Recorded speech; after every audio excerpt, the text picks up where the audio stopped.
Hello parents, greetings to the day. बात करते हैं यूटी वन एग्जाम की, एक नए अपडेट की।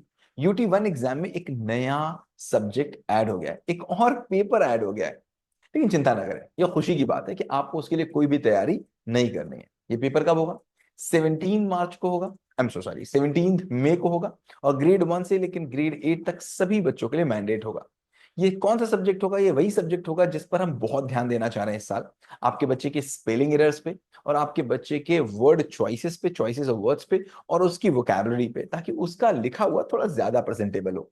तो इसमें क्या होने वाला है? हम दो नई चीजें करने जा रहे हैं। एक, हम स्पेलोमैनिया की कंपटीशन लॉन्च करने जा रहे हैं, और एक वर्डोमेनिया लॉन्च करने जा रहे हैं। वर्डोमेनिया की बात बाद में करेंगे, पहले स्पेलोमैनिया की कर लेते हैं।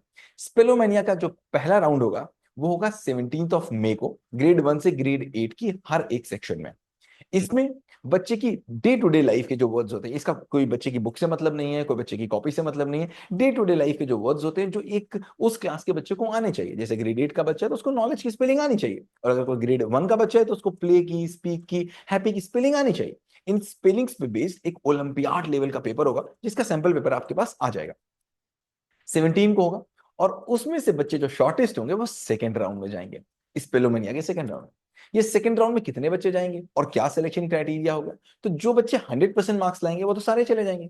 लेकिन अगर 100% मार्क्स लाने वाले बच्चे कम हैं, तो फिर क्लास में से हर 15 पे एक बच्चा जाएगा। जैसे मान लीजिए मेरी क्लास में अगर 30 स्टूडेंट है तो उससे दो बच्चे निकलेंगे सेकंड राउंड के लिए। अगर 45 है तो तीन बच्चे निकलेंगे सेकंड राउंड के लिए। ऐसे बच्चे फर्स्ट राउंड से सेकंड राउंड में आ जाएंगे। जो पहला हमारा स्पेलोमेनिया का राउंड है, मतलब यूटी वन का लास्ट एग्जाम भी है वो। इसके मार्क्स आपके मार्कशीट में भी जुड़ेंगे। 40 मार्क्स का ये पेपर होगा, और क्वालिफाइड बच्चे सेकंड राउंड में पहुंच जाएंगे। सेकंड राउंड के बच्चे से टीचर वन टू वन करेगा। वन टू वन टीचर उसके साथ बैठेगा। अगेन उसकी स्पेलिंग्स पे बात होगी, जेनरिक स्पेलिंग्स पे बात होगी, जेनरिक वर्ड्स पे बात होगी, उसकी मीनिंग पे बात होगी। एंड देन जो क्वालिफाई करेंगे वो फाइनल राउंड में पहुंचेंगे। और ये फाइनल राउंड होगा स्टेज पे, लाइट कैमरा एक्शन लाइव होगा। एंड उस राउंड में बजर राउंड होगा, जैसे आप देखते हैं। उसमें जो क्वालिफाई करेंगे वो विनर हो गए। सेकंड, जो वर्डोमेनिया है, वो सेकंड यूटी का लास्ट एग्जाम होगा। उस वर्डोमेनिया में क्या हो रहा होगा? अगेन जेनरिक वर्ड्स जो होते हैं, उसके सिनोनिम्स, उसके एंटोनिम्स, उसके ब्ला ब्ला ब्ला ब्ला, उसका भी सैंपल पेपर वगैरह आ जाएगा आपके पास।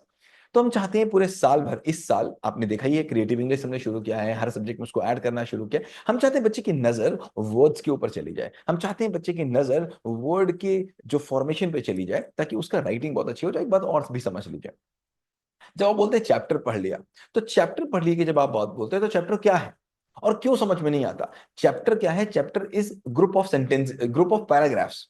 अगर मुझको एक एक पैराग्राफ समझ में आ गया तो मुझे पूरा चैप्टर समझ में आ जाएगा। एंड पैराग्राफ क्या है? Group of sentences. अगर मुझे सारे सेंटेंसेस समझ में आ गए तो फिर मुझे वो पैराग्राफ भी समझ में आ जाएगा। और सेंटेंसेस क्या है? Group of words. प्रॉब्लम क्या है कि हम बीच बीच के जो वर्ड्स होते हैं उन पे ध्यान नहीं देते, और फिर बाद में बोलते हैं पूरा चैप्टर मुझे समझ में नहीं आया, या फिर हम उतनी डीप इनसाइड में नहीं जाते। और एग्जाम में जब हम जाते हैं तो डीप इनसाइड क्वेश्चंस आते हैं आज की डेट में। और जब आपका बच्चा कहीं इंटरमीडिएट में आएगा, हाई स्कूल में आएगा, उसमें समय, अगर एट में होगा तभी भी 2 साल तो कम से कम है। हर साल बोर्ड अवेकनिंग के क्वेश्चंस जो ब्रेन को हिला दें, ऐसे क्वेश्चंस को एमसीक्यू में डाल रहा है बोर्ड हर साल। तो एमसीक्यू के वर्ड्स, क्वेश्चंस बहुत डीप इनसाइट से आ रहे हैं। वो चैप्टर को पढ़ के नहीं आ सकते, वो पैराग्राफ्स को पढ़ के नहीं आ सकते, वो सेंटेंसेस को पढ़ के नहीं आ सकते। वो जब तक एक एक वर्ड बच्चा नहीं पढ़ेगा तब तक उतनी गहराई में जाके आंसर नहीं दे पाएगा। तो इसके कई ऑब्जेक्टिव है। पहला तो एक एक वर्ड पे ध्यान दे। दूसरा, वर्ड्स की स्पेलिंग्स ठीक हो। और ये हिंदी इंग्लिश दोनों का होगा, तो मैं बात करना मेंशन करना भूल गया, it's not only English, it will be English and Hindi both. इससे आगे की जानकारी आपको एक सैंपल पेपर के थ्रू आ जाएगी। इस वीडियो को 2-3 बार देख लीजिएगा। आगे की जैसी जानकारी चाहिए होगी, आपका टीचर, आपका क्लास टीचर आपको दे देगा। अपने कोऑर्डिनेटर से बात कर सकते हैं। Thank you so much, have a great day ahead.